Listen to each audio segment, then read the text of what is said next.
Hi, it's Scott Walker. Scott, David Koch, how are Hey, you? David. I'm good. And yourself? I'm very well.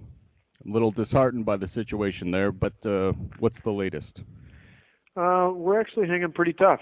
I mean, amazingly, there's a much smaller group of protesters, almost all of whom are in from other states today. The state assembly is taking the bill up, getting it all the way to the last point it can be at where it's unamendable. But they're waiting to pass it till the Senate's in. But the Assembly Democrats have about 100 amendments they're going through. The state Senate still has the 14 members missing, but what they're doing today is bringing up all sorts of other non-fiscal items, many of which are things that members on the Democratic side care about. And each day we're going to ratchet it up a little bit. The Senate Majority Leader had a great plan. He told them about this morning.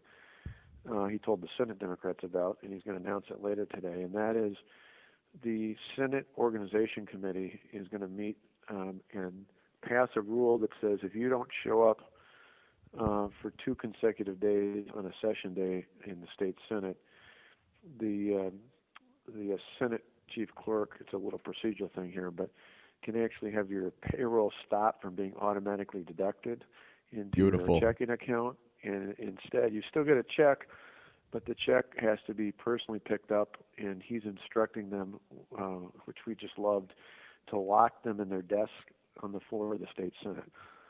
Now, you're not talking to any of these Democrat bastards, are you? There's one guy that's actually voted with me on a bunch of things I called on Saturday for about 45 minutes, mainly to tell him that while I appreciated his friendship and he worked with us on other things, tell him why I wasn't going to budge. Mainly because I thought Goddamn right. he's about the only reasonable one over there, and I figured if I talked to him, he'd go back to the rest of the gang and say, I've known Walker for 20 years. He's not budging. Oh, what's his name again? His name is Tim Cullen.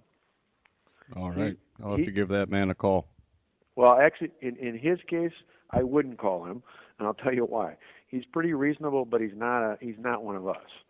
Um, Uh, so I would let him be. I think he is in a position where he can maybe motivate that caucus, but he's not an ally. He's just a guy. He was in the Senate years ago. He was actually the Senate Democrat leader back in the 80s, and Tommy Thompson hired him to be the head of Health and Human Services. He went into the private sector, made real money, and became a little more open-minded. And huh. last fall, he got elected to the Senate seat he was in 25 years ago. And he's kind of one of these guys who he really doesn't care. He's not there for political reasons. He's just trying to get something done. So he's good to reach out to for me, but he's not a conservative. He's just a pragmatist. Now, who could we get to budge on this collective bargaining? Well, I think in the end, a couple of things are one, if the I think the paycheck will have an impact. Secondly, one of the things we're looking at next, we'll probably announce in the next day or two. We've been working with our Republican leaders in the legislature. Is we're still waiting on an opinion to see if the unions have been paying to put these guys up out of state. We think there's at a minimum an ethics code violation, if not an outright felony. Well, they're Uh, probably putting hobos in suits. yeah, That's what because we do sometimes. well, I mean, paying for the senators to be put up. I know Ah, they're paying for these guys to be in. No, you can. I mean, people can pay protesters to come in. I mean, that's not an ethics code. But I mean, literally, if the unions are paying the 14 senators, if they're paying for their food, their lodging, anything like that, we believe at a minimum it's an ethics code violation, and it may very well be a felony misconduct in office because, see, technically, it's not just a political contribution. It is if they're being paid to keep them from doing their job, we think that's I mean, there's legally an obstruction, not of justice, but an obstruction of their ability to do their job. And we still got the Attorney General's office is looking into it for us. So we're trying about 4 or 5 different angles.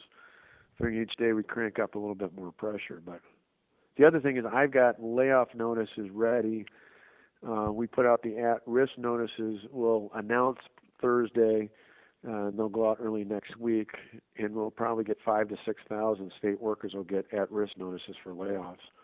We might ratchet that up a little bit too. Beautiful, beautiful. Got to crush that union. Well, it's one of those where in the end, and I've had not only Cullen, I talked to myself. I had 3 or 4 of my other uh, business leader friends who know him over the years, and just kind of pass the message on to these guys. If they think I'm caving, they've been asleep for the last 8 years because I've taken on every major battle in Milwaukee County, and won even in a county where I'm overwhelmingly overpowered politically, and it's because we don't budge. If you're doing the right Goddamn right. thing, you stay firm. And in this case, we say we'll wait it out. If they want to start sacrificing thousands of public workers who'll be laid off, sooner or later there's going to be pressure on these senators to come back. But we're not Beautiful. compromising. We're not going to. The other thing we may do, because the senator I mentioned thinks that these guys, you got a few of the radical ones who, unfortunately, one of them is a minority leader, but most of the rest of them are just looking for a way to get out of this. They're scared out of their mind. They don't know what it means. There's a bunch of recalls up against them. They'd really like to just get up back here and get it over with. And so the paycheck thing, some of the other things threatens them. I think collectively there's enough going on, as long as they don't think I'm going to cave, which again we have no interest in. An interesting idea that was brought up to me this morning by my chief of staff, if we won't do it till tomorrow, is putting out an appeal to the Democrat leader that I would be willing to sit down and talk to him, the Assembly Democrat leader, plus the other 2 Republican leaders. Talk, not negotiate, and listen to what they have to say. If they will, in turn, but I'll only do it if all 14 of them come back and sit down in the state assembly. They can recess it to come back over and talk to me, but they'll have to go back there. The reason for that is we're verifying it this afternoon, but legally we believe once they've gone into session, they don't physically have to be there.